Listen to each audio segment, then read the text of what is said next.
Vous savez ce qui se passe bien souvent dans une pièce de théâtre entre deux actes.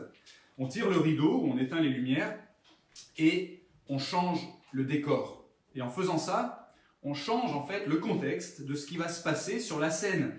Et en fonction du décor qui est en place, au lever du rideau ou quand on rallume la lumière, les spectateurs peuvent s'attendre à voir les personnages de la pièce se comporter plutôt d'une façon ou plutôt d'une autre.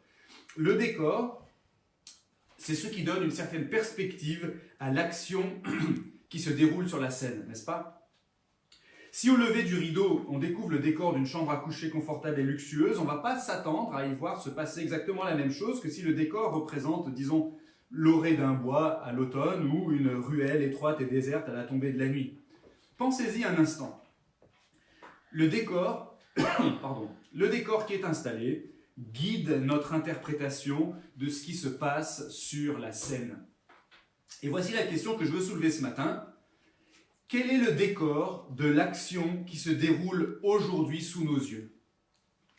Quel est le décor de l'histoire dont je suis un personnage? Quel est le décor qui est censé guider mon interprétation de ma vie sur cette terre? Il y a un peu moins d'un mois, on peut avoir l'impression que le décor de notre vie a été changé un peu brutalement. On s'est couché un soir, le rideau est tombé, la lumière s'est éteinte, et quand elle est revenue, les écoles, les commerces, les restaurants étaient fermés, et on devait rester chez soi pour sauver des vies. Qui l'aurait cru il y a encore quelques mois? Mais est-ce que c'est vraiment ça le décor de notre vie aujourd'hui?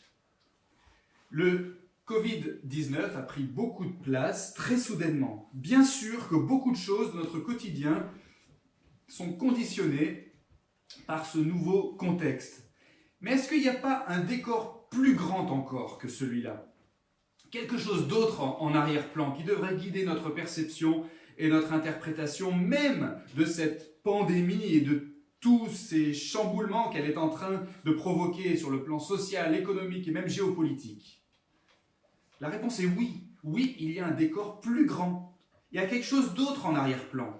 On peut prendre de la hauteur ou du recul et observer ce décor qui est autour de la scène. Le Covid-19, si impressionnant, si intimidant soit-il, est en fait subordonné à un contexte plus grand que lui. Et c'est ce décor-là qui est censé nous donner la bonne perspective sur notre vie. Et combien il est important qu'on comprenne quel est ce décor, n'est-ce pas? Quelle folie est-ce que ce serait pour un acteur de se précipiter sur la scène d'un théâtre le soir d'une représentation sans savoir quel est le scénario? Et vous et moi, est-ce qu'on sait quel est le scénario dans lequel s'inscrit notre existence? Quelle folie en fait d'affronter la vie sans le savoir. Alors justement, on va lire et étudier un texte de la Bible où l'auteur plante le décor pour le dernier acte de l'histoire de l'humanité. Et c'est la partie de la pièce où vous et moi, on a un rôle. Et voici quel est ce décor. Vous êtes prêts? C'est pas très compliqué, mais c'est extrêmement important. Toute ma vie, je dois la mener en tenant compte de 3 réalités essentielles qui constituent le décor de tout ce qui se passe dans ma vie et autour de moi. Ces 3 réalités sont une résurrection passée, un règne présent et un retour futur.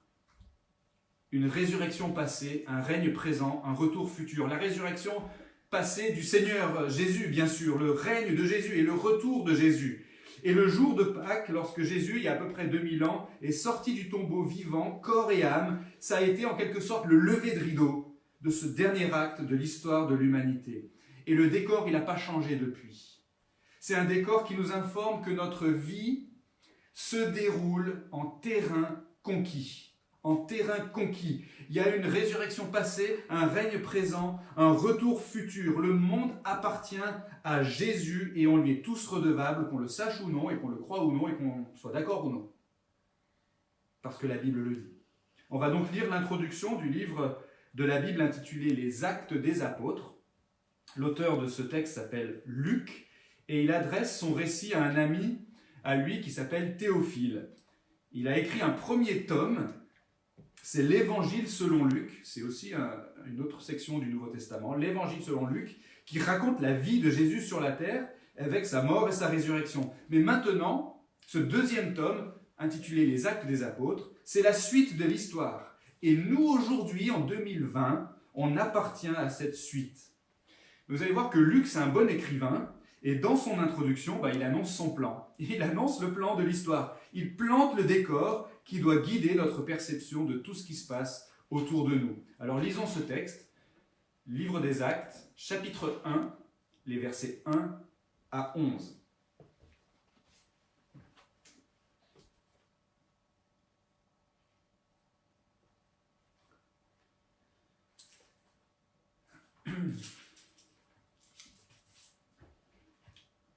Théophile, j'ai parlé dans mon premier livre de tout ce que Jésus a commencé de faire et d'enseigner jusqu'au jour où il fut enlevé au ciel après avoir donné ses ordres par le Saint-Esprit aux apôtres qu'il avait choisis.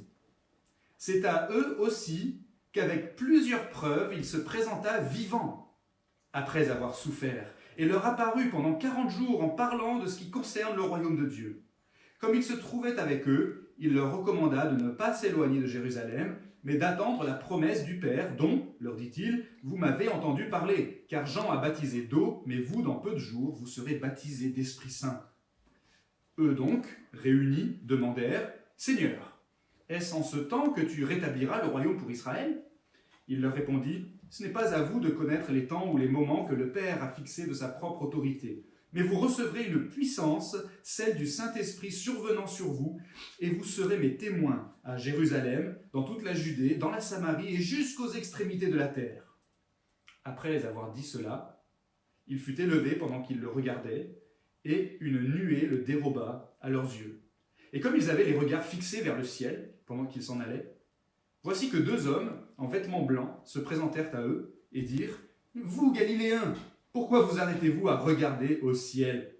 Ce Jésus qui a été enlevé au ciel du milieu de vous reviendra de la même manière dont vous l'avez vu aller au ciel. » Voilà pour la lecture de la parole de Dieu. Je vous invite à prier avant d'aller plus loin. Accorde-nous, s'il te plaît, Seigneur, ton aide maintenant pour bien comprendre ce que tu veux nous dire à travers ce texte que tu as inspiré. Ouvre nos cœurs, ouvre notre intelligence. Rends-nous réceptifs et dociles devant ta parole. Amen. Alors je l'ai dit, l'auteur plante le décor du dernier acte de l'histoire de l'humanité. Ce décor, ce contexte, c'est le suivant, je vais le répéter plusieurs fois, comme ça va bien rentrer dans notre tête. Une résurrection passée, la résurrection passée de Jésus, son règne présent et son retour futur. Voilà ce qui doit sous-tendre et guider notre perception du monde aujourd'hui et de tout ce qui s'y passe. Comme on l'a dit d'ailleurs il y a quelques instants, quand on a prononcé les paroles du credo, le 3e jour il est ressuscité des morts, il est monté au ciel, passé. Il siège à la droite de Dieu, le Père Tout-Puissant, présent. Il viendra de là pour juger les vivants et les morts futurs. Alors d'abord la résurrection passée de Jésus, versets 1 à 3. Cette résurrection est l'événement le plus important de toute l'histoire ordinaire des hommes. C'est pour cette raison que la résurrection de Jésus marque le passage du premier tome de Luc au second tome. C'est un tournant décisif dans l'histoire. Il finit avec ça dans l'Évangile, le premier tome, et il commence avec ça dans la suite. Et on voit que c'est extrêmement important pour Luc, l'auteur, parce qu'il insiste sur le fait que Jésus est apparu vivant à ses disciples, dit-il au verset 3, avec plusieurs preuve. Bien sûr que Luc insiste et apporte ces précisions parce que c'est pas banal d'affirmer qu'un mort est revenu à la vie. C'est difficile de croire que Jésus est vraiment ressuscité. Mais si c'est vrai, si Jésus est vraiment ressuscité en chair et en os, alors bien sûr que c'est le plus grand tournant de l'histoire de l'humanité. Malheureusement, même des gens qui se disent croyants et chrétiens aujourd'hui ne croient pas à cette réalité qui est pourtant absolument déterminante pour bien comprendre le scénario de notre existence. Il y a un pasteur de l'Église protestante unie de France qui affirmait encore cette semaine, je le cite, « La résurrection du Christ est spirituelle, et pas corporelle, et je laisse les apparitions aux amateurs de textes mythologiques. » Le grand théologien évangélique, c'était la fin de la citation, le grand théologien évangélique Don Carson rapporte aussi une anecdote. C'est un journaliste qui pose la question suivante à un évêque australien. « Monseigneur, Si on découvrait aujourd'hui la tombe de Jésus avec ses ossements à l'intérieur, est-ce que ça remettrait votre foi en question? Et la réponse de l'évêque: mais pas du tout, mon bon monsieur, car Jésus est ressuscité dans mon cœur. Alors, je me permets de vous dire deux choses. D'abord, ni ce pasteur de l'Église protestante unie de France, ni cet évêque australien ne méritent d'être appelés chrétiens au sens historique du terme, parce qu'ils ne croient ni la Bible, ni même le symbole des apôtres, qui est le résumé le plus synthétique qui existe des articles de foi essentiels du christianisme. Mais la deuxième chose, c'est que ce genre d'affirmation, en fait, est tout à fait insensé. C'est absurde, en fait, pour un chrétien de dire ça. L'apôtre Paul dit très clairement, dans un autre passage, que si Jésus n'est pas ressuscité, alors notre foi est vaine. C'est le terme qu'il emploie. Qu'est-ce que ça veut dire? Pour Paul, ça veut dire que la résurrection corporelle de Jésus, on pourrait dire sa résurrection entière, parce qu'un être humain, c'est pas juste un esprit, c'est un esprit et un corps. Donc si Jésus était ressuscité que spirituellement, il serait ressuscité à moitié. Ce serait que la moitié de sa nature humaine qui serait ressuscitée. Donc si... pour Paul, ça veut dire donc que la résurrection corporelle de Jésus est un événement historique tellement important que si cet événement n'avait pas réellement eu lieu, tout le christianisme s'effondrerait comme un vulgaire château de cartes et ça servirait strictement à rien, ce serait vain, comme il dit, ni de participer à la vie d'une église, ni de lire la Bible, ni de prier, ni même de croire qu'il y a un Dieu. Ce serait juste une perte de temps, ce serait du blabla, comme d'ailleurs ce culte diffusé en direct sur YouTube et cette prédication que je suis en train de vous apporter. Alors je sais que cette illustration a été surutilisée, mais imaginez que vous soyez un résistant sous l'occupation allemande à Lyon en 1944. Et le matin du 6 juin, le bruit commence à courir dans les rues qu'environ 150 000 soldats alliés ont débarqué sur les plages de Normandie. Vraiment? Non, pas vraiment, mais ils ont débarqué dans mon cœur. Absurde, vous voyez, absurde. Le débarquement du 6 juin 1944 est un événement historique qui a changé en pratique le cours des choses en Europe et de manière irrésistible et même irréfutable. C'était un tournant décisif. Et de la même façon, la résurrection de Jésus en chair et en os est un événement historique sans précédent qui a changé le cours des choses, pas seulement en Europe, mais dans le monde entier, je dirais même dans l'univers tout entier. La suite du récit de Luc s'appuie en fait sur la résurrection passée de Jésus. C'est pour cette raison qu'il la rappelle en introduction. En fait, tout le Nouveau Testament s'appuie sur cet événement historique. C'est une fois ressuscité que Jésus a donné ses ordres de mission à l'Église. Il n'y aurait pas d'Église, pas de mission de l'Église si Jésus n'était pas ressuscité, s'il n'était pas apparu en chair et en os à ses disciples pour leur donner ses ordres ou leurs ordres de mission. C'est ce qui est rappelé au verset 2. C'est une fois ressuscité que Jésus a envoyé le Consolateur, l'Esprit Saint, aux croyants. C'est une fois ressuscité que Jésus continue d'agir et d'enseigner aujourd'hui, comme le sous-entend le verset 1, qui dit que dans le premier tome, Luc a raconté ce que Jésus a commencé d'enseigner, de faire et d'enseigner. Sous-entendu, maintenant il va poursuivre en nous racontant ce qu'il continue de faire et d'enseigner, une fois ressuscité. On va y revenir dans un instant. Mais si Jésus n'était pas ressuscité, son corps reposerait encore aujourd'hui quelque part, peut-être dans un tombeau ou ailleurs. Il n'y aurait pas d'évangile, il n'y aurait pas de bonnes nouvelles à proclamer, il n'y aurait pas de puissance par laquelle le proclamer. Les nations seraient encore sous la domination du diable, d'après les Écritures. Et comme le dit saint Paul, si l'objet de notre foi, c'est-à-dire celui en qui on a confiance, si la personne qui fait l'objet de notre foi est en réalité morte, alors nous sommes les plus à plaindre de tous les hommes, dit-il. Puisque Jésus, s'il n'est pas ressuscité, il s'est peut-être offert en sacrifice de substitution pour régler la dette de nos péchés, mais en restant mort et enterré, il nous laisse, nous aussi, dans la prison qu'est notre condition mortelle. On est pardonné, mais toujours emprisonné. Quelle condition lamentable. On serait les plus à plaindre de tous les hommes. En revanche, si on reconnaît que Jésus est bel et bien ressuscité, comme nous y invite ce passage, ça veut dire qu'on ne peut pas vivre comme si ça ne s'était pas passé. Le décor, il est donc complètement différent. Et dans toutes les péripéties de notre vie, des plus joyeuses aux plus difficiles, il y a un truc qui devrait toujours être profondément ancré dans notre esprit, dans notre cœur, dans nos émotions, dans toute notre perception de notre vie et du monde, c'est que rien n'est plus important pour nous que Jésus.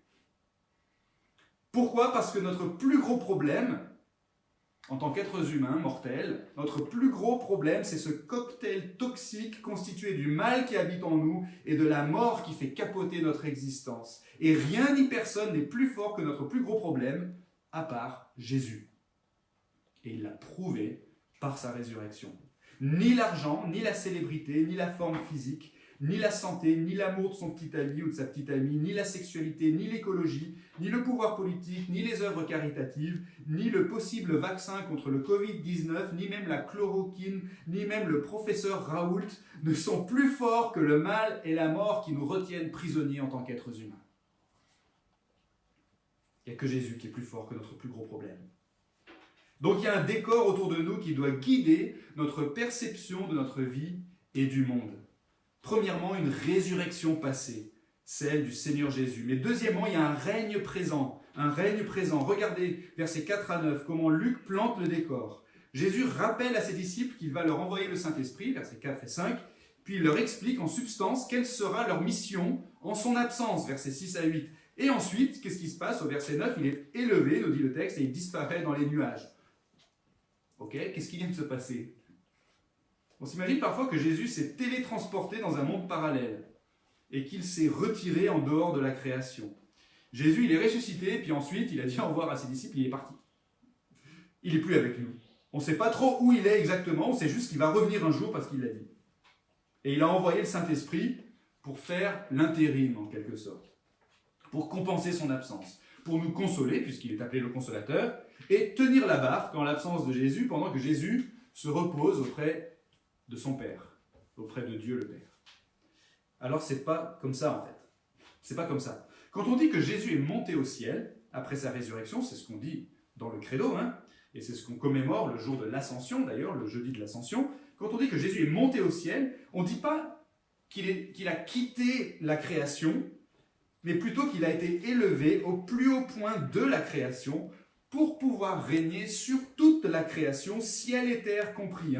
Jésus a dit dans un autre évangile, avant de quitter ses disciples, il leur a dit « Tout pouvoir m'a été donné dans le ciel et sur la terre ». Autrement dit, je ne pars pas, je reste dans la création, mais je suis élevé au plus haut point de cette création pour régner sur l'ensemble, ciel et terre compris.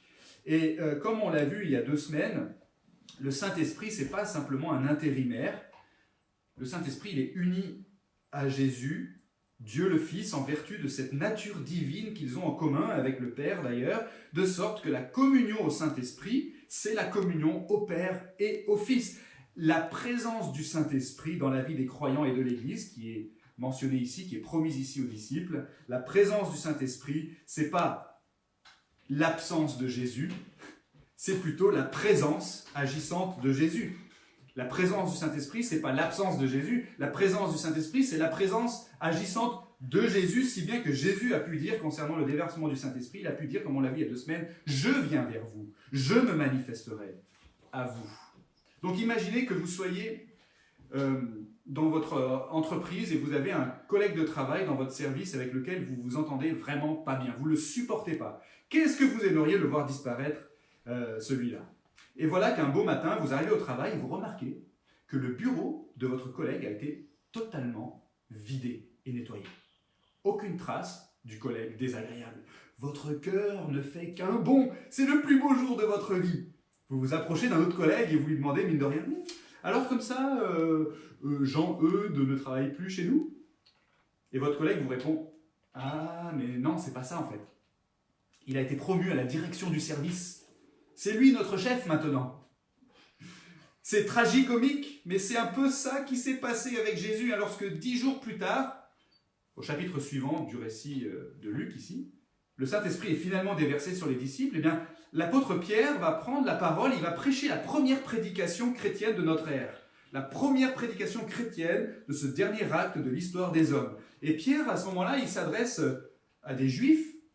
Un grand nombre d'entre eux sont responsables directement ou indirectement de la mort de Jésus et ils se réjouissent de la disparition de ce collègue qui les gênait. Et l'apôtre Pierre leur parle de la promesse que Dieu avait faite au grand roi David de faire asseoir un de ses descendants sur son trône et de le faire régner éternellement. Et il dit que cette promesse s'est réalisée avec Jésus-Christ par sa résurrection d'entre les morts, par son ascension dans les cieux et par son intronisation à la droite du Père. Conclusion de cette prédication, que toute la maison d'Israël sache donc avec certitude que Dieu a fait Seigneur et Christ ce Jésus que vous avez crucifié. Ce Jésus que vous ne supportiez pas au point de vouloir sa mort, c'est lui, votre chef maintenant. Si Jésus a été fait Seigneur et Christ par Dieu le Père, ça veut dire que c'est à Jésus que s'adresse Dieu dans le psaume 2 qu'on a lu tout à l'heure, où il est dit, où Dieu dit, « Tu es mon fils, demande-moi et je te donnerai les nations pour héritage et pour possession les extrémités de la terre. » Ça veut dire que le saint patron de la France, c'est pas Notre-Dame de l'Assomption, c'est pas Jeanne d'Arc, c'est pas Sainte Thérèse de l'Enfant Jésus, mais le saint patron de la France, comme du monde entier, comme d'ailleurs de tout l'univers, c'est Jésus-Christ le Seigneur. Jésus ne peut pas monter plus haut qu'au ciel. Depuis la droite de Dieu, il compte déployer son règne dans nos vies et dans le monde par la puissance du Saint-Esprit qu'il a déversé sur l'Église. Notez en passant le parallèle ici entre le baptême d'eau et le baptême d'Esprit Saint au verset 5. C'est une parenthèse, mais c'est quand même là un indice en faveur de la pratique du baptême par aspersion ou affusion plutôt que par immersion, puisque les disciples, quand ils ont été baptisés d'Esprit Saint, à aucun moment ils ont été plongés dans l'Esprit Saint. C'est l'Esprit qui a été déversé d'en haut sur eux, selon la promesse de Dieu. Je ferme la parenthèse. En tout cas, les disciples n'ont pas compris tout de suite que le règne du Messie aurait cette forme-là. C'est la raison pour laquelle, avant l'ascension de Jésus et le déversement de l'Esprit, ils en sont encore à demander à Jésus la date du rétablissement d'un royaume terrestre pour Israël. Mais Jésus leur répond avec douceur. Et sa réponse consiste à s'approprier, au verset 8, des paroles que l'Éternel avait adressées à Israël dans l'Ancien Testament. Ésaïe chapitre 43, pour ceux qui s'intéressent aux détails de ce que je dis. Et Jésus s'approprie les paroles que l'Éternel a adressées à Israël pour, à son tour, attribuer à ses disciples la vocation d'Israël. L'Éternel avait dit à Israël, « Vous êtes mes témoins. Vous êtes mes témoins. » Jésus s'approprie ces paroles et dit à ses disciples, « Vous serez mes témoins. » Vous perpétuez en fait la vocation d'Israël. En substance, Jésus est tout simplement en train de dire à ses disciples, « Israël, vous demandez quand est-ce que le royaume sera rétabli, le royaume d'Israël, mais Israël, c'est vous maintenant. Je suis le Messie, j'ai gagné la victoire, le Père a établi mon règne conformément aux promesses faites à Israël, et vous êtes mes témoins, comme l'Éternel l'avait dit. Par la puissance du Saint-Esprit que vous allez recevoir, vous allez accomplir cette mission qui était celle de vos pères, et qui consiste à proclamer mon nom et mon règne jusqu'aux extrémités de la terre. C'est pour ça que Luc, au début de ce passage, dit que son premier tome, l'Évangile, donc, raconte ce que Jésus a commencé de faire et d'enseigner. Maintenant, dans ce dernier acte de l'histoire ordinaire des hommes, on va voir ce que Jésus continue de faire et d'enseigner. Et il continue d'agir et d'enseigner dans notre vie, dans l'Église, dans notre monde, par le moyen ordinaire de sa parole, la Sainte Bible et des autres moyens de grâce confiés à l'Église chrétienne qui sont ces moyens-là rendus efficaces par la puissance du Saint-Esprit qui a été déversé sur nous. Et c'est notamment la raison pour laquelle, aujourd'hui, on continue de faire des cultes malgré le confinement. On continue d'essayer de diffuser le message de la Bible par les moyens qui sont à notre disposition. On essaye d'entretenir nos relations fraternelles entre chrétiens, comme par exemple à travers les groupes de vie sur l'application WhatsApp. Et on continue de faire des études bibliques et des réunions de prière en visioconférence. Et on doit continuer d'essayer de faire connaître la bonne nouvelle qui concerne la personne et l'œuvre de Jésus par les moyens, encore une fois, qui sont à notre disposition, qui sont peut-être d'un certain point de vue limités aujourd'hui, mais d'un autre point de vue, ils sont assez merveilleux comparés à il y a quelques décennies. Parce que nous sommes les témoins, même aujourd'hui, même dans le confinement, nous sommes les témoins du Messie qui est ressuscité, qui est monté sur son trône et qui règne. Nous sommes ses témoins si nous sommes chrétiens, si nous sommes croyants. Alors vous arrivez à distinguer ce décor autour de nous qui doit guider notre perception de notre vie et du monde. Il y a une résurrection passée, il y a un règne présent et troisièmement et dernièrement, ce qu'on va voir maintenant, il y a un retour futur. Versets 10 et 11, il y a un retour futur. Regardez le texte, c'est assez étonnant. Ce qui se passe, Jésus vient de donner ses instructions à ses disciples. Ce qu'ils doivent faire est très clair, retourner à Jérusalem, attendre le Saint-Esprit qui a été promis, puis témoigner de Jésus jusqu'aux extrémités de la terre. Mais qu'est-ce qu'ils font une fois que Jésus est parti, une fois qu'il n'est plus visible? Le texte nous dit, il reste sur place, le nez en l'air, les yeux fixés vers le ciel. Et Jésus, sitôt parti, doit leur envoyer 2 anges pour mettre les points sur les i. Ne restez pas plantés là, vous, Galiléens, bougez-vous en quelque sorte, parce que ce Jésus qui est monté à la droite du Père, il va revenir.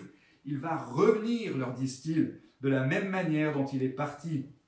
C'est-à-dire que le retour futur du Seigneur, ce n'est pas seulement un concept philosophique abstrait, c'est un événement à venir, c'est une réalité historique future et inéluctable.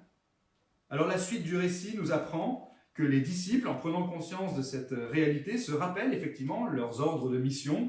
Ils retournent effectivement à Jérusalem et ils se réunissent en église et ils vont persévérer dans la prière. On apprend ça dans les versets qui suivent le passage qu'on a lu.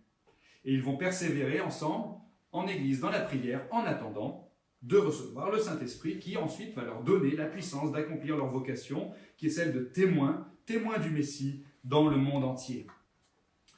Alors, les disciples, ils avaient entendu Jésus parler de son retour pendant les 3 années où ils l'ont côtoyé. S'ils avaient écouté, ils savaient globalement ce qui se passerait ce jour-là. Jésus avait dit par exemple, je le cite, « Lorsque le Fils de l'homme viendra dans sa gloire », le Fils de l'homme c'est Jésus, « il séparera les uns d'avec les autres et aux uns il dira, venez vous qui êtes bénis de mon Père, recevez en héritage le royaume qui vous a été préparé dès la fondation du monde, mais aux autres, retirez-vous de moi, maudits, allez dans le feu éternel préparé pour le diable et pour ses anges. » Matthieu chapitre 25, versets 31-46. Vous comprenez pourquoi cette réalité contribue aussi au décor de notre vie actuelle et de ce dernier chapitre de l'histoire des hommes? Les disciples savaient que Jésus allait revenir pour juger les vivants et les morts, comme on le dit dans le credo, et pour mettre un terme à l'histoire ordinaire de l'humanité. Et cette conviction a donné aux disciples une perspective pour le présent. Ça a contribué à guider leur perception de leur propre vie et du monde. La perspective du retour futur du Seigneur devrait nous motiver à notre tour à lui être fidèles et à avoir une certaine posture devant lui, en permanence. Imaginez que vous soyez un voyou pris en chasse par les forces bienveillantes de la gendarmerie et vous vous retrouvez au fond d'une impasse, dos au mur, vous n'avez nulle part où fuir, nulle part où vous cacher. Et là, vous entendez une voix au loin, une voix autoritaire mais paternelle, peut-être celle du colonel Beltrame, pleine de bienveillance qui vous lance par l'intermédiaire d'un mégaphone. « Mon garçon ou ma fille, si tu entends ma voix, ne résiste pas, mais rends-toi maintenant, pendant qu'il en est encore temps. » Qu'est-ce que vous feriez? Honnêtement, est-ce que vous ne prendriez pas à cœur cette parole? Est-ce que vous n'envisageriez pas de tout simplement plier le genou et de vous laisser prendre? Eh bien, au sujet de l'appel que le Seigneur nous adresse à nous qui avons passé tant d'années à le fuir, et peut-être à vous qui êtes encore en train de le fuir ce matin, eh bien, la Bible dit, je cite, « Aujourd'hui, si vous entendez sa voix, n'endurcissez pas votre cœur. » Le jour vient où il sera trop tard pour décider d'être fidèle à Jésus. C'est maintenant, aujourd'hui, qu'il faut déposer les armes à ses pieds et recevoir le pardon de nos péchés qu'il a acquis au prix de son propre sang. C'est maintenant qu'il faut accueillir son règne bienfaisant dans tous les domaines de notre vie, parce qu'il y a un retour futur du Seigneur dans le décor de notre vie actuelle et de ce dernier acte de l'histoire des hommes. On sait donc que le jour vient où il sera trop tard pour décider d'être fidèle à Jésus. L'apôtre Pierre, dans un autre passage, ajoute « Le Seigneur ne retarde pas l'accomplissement de sa promesse, mais il use de patience envers vous. Il ne veut pas qu'aucun périsse, mais il veut que tous arrivent à la repentance. » Alors, le Covid-19, ça fait peur. La crise économique, ça fait peur. Le bouleversement sans précédent de notre société, ça fait peur. Le chômage de masse, les tensions géopolitiques, les profondes fractures sociales, tout ça, ça fait peur. On ne sait pas à quoi ressemblera notre pays et notre monde dans quelques mois ou dans quelques années. Ça fait peur. Mais il y a quelque chose qui devrait nous faire beaucoup plus peur. C'est le fait de nous présenter devant Dieu et de devoir régler nous-mêmes la dette de nos péchés. Mais est-ce que vous avez compris cette bonne nouvelle qui est au cœur de toute la Bible? Dieu a envoyé quelqu'un pour nous délivrer. Il s'est donné lui-même en rançon pour les croyants. Il est mort pour régler la dette de nos fautes à notre place. Il est ressuscité en vainqueur. Il est monté au plus haut point de la création pour régner sur tout l'univers. Il a déversé le Saint-Esprit pour transformer la vie des croyants et pour se faire connaître au monde à travers l'Église. Et il va revenir dans la gloire pour inaugurer le paradis destiné à tous ceux qui ont répondu à son amour en l'aimant en retour et en lui faisant confiance. Quelle bonne nouvelle! Pour citer de nouveau le psaume 2. « Et maintenant, roi, ayez du discernement, recevez les instructions, juges de la terre, servez l'Éternel avec crainte, soyez dans l'allégresse en tremblant. Embrassez le Fils, de peur qu'il ne se mette en colère et que vous ne périssiez dans votre voie, car sa colère est prompte à s'enflammer. Mais heureux, heureux, heureux tous ceux qui se réfugient en lui. » Alors vous comprenez pourquoi je disais en introduction que le décor qui a été planté au début de ce dernier acte de l'histoire des hommes nous informe globalement d'une chose, c'est que notre vie se déroule aujourd'hui en terrain conquis. Le monde a un maître, il est ressuscité, il règne, il reviendra, et vous et moi, on lui est redevables. J'espère que vous comprenez qu'il y a autre chose en arrière-plan, derrière la pandémie qui touche la planète entière, derrière le confinement de la moitié de la population mondiale, derrière les chamboulements sans précédent qu'on est en train de traverser. Tout ça, c'est très impressionnant, tout ça, c'est très intimidant, mais ce ne sont pas des choses ultimes. Ce n'est pas ça qui définit le sens de notre existence, ni l'absence de ces choses avant qu'elles n'apparaissent soudainement, ni leur présence maintenant qu'elles occupent beaucoup de place dans notre vie. Derrière tout ça, et de manière beaucoup plus déterminante pour notre vie et pour notre monde, il y a donc une résurrection passée, celle du Seigneur Jésus. Il y a son règne présent et il y a son retour futur. Est-ce qu'on en est profondément convaincu? Et qu'est-ce que ça devrait changer en pratique à ma vie maintenant? S'il y a une chose que je peux faire aujourd'hui, en ce jour de Pâques, parce que Jésus est ressuscité, qu'il règne et qu'il reviendra, qu'est-ce que ce serait? Est-ce que ce serait déjà de lui remettre tout simplement les commandes de ma vie? Est-ce que ce serait de renoncer à quelque chose dans ma vie qui a pris la place d'une idole et qui a une emprise néfaste sur moi? Est-ce que ce serait de me remettre tout simplement à lire la Bible et à passer du temps dans la prière? Est-ce que ce serait de passer 1 heure de moins à regarder des séries télé et 1 heure de plus à lire un livre de théologie ou d'édification personnelle? Est-ce que ce serait partager sur mes réseaux sociaux une ressource chrétienne qui présente le message de l'Évangile de manière claire et accessible à destination de mes amis non-croyants? Est-ce que ce serait de prendre contact avec des amis chrétiens, peut-être sur mon propre groupe de vie, si j'en fais partie, pour prendre des nouvelles, partager un verset biblique, demander des sujets de prière, et tout simplement les encourager et les laisser m'encourager en retour? Comme le dit l'apôtre Paul, en conclusion d'un long passage où il parle de la résurrection passée, du règne présent et du retour futur du Seigneur, il dit ceci: « Ainsi, mes frères bien-aimés, soyez fermes, inébranlables, progressez toujours dans l'œuvre du Seigneur, sachant que votre travail n'est pas vain dans le Seigneur. » Amen. Prions.